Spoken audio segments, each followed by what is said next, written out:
বন্ধুরা, আজকে রাত্রে রুটি খাওয়ার জন্য বেগুন পোড়া করছি। একটা হয়ে গেছে আর একটা করছি। তাই বেগুন পোড়ার ভেতরে আমি দিয়েছি কাঁচা লঙ্কা দুটো আর 4 টুকরো রসুনের কোয়া। খেতে খুব ভালো লাগে। এই বেগুন পোড়া আমার হচ্ছে। হ্যাঁ, বেগুন পোড়া এই পিঠ পিঠ করে করে নিলাম, দেখতেই পাচ্ছ হয়ে গেছে আমার। আর শীতের রাতে বেগুন পোড়া, কাঁচা পেঁয়াজ এই যে কেটে রেখেছি, এটা দিয়ে মাখবো। আর বাকি তরকারি রুটি হয়ে গেছে।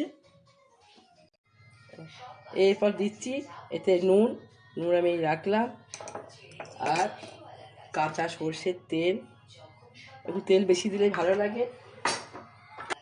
এই যে রসুন বললাম না, দুটো কাঁচা লঙ্কা, এখন 2 কোয়া রসুন, রসুনটা মেখে নিলাম। এর ভিতরে হয়তো আর একটা আছে, এই যে একটা আছে, রসুন মেখে নিলাম। পেঁয়াজ কাঁচা লঙ্কা আর একটু দিয়ে দিলাম।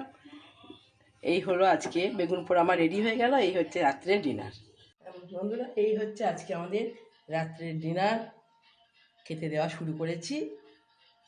আর কি, শুভরাত্রি।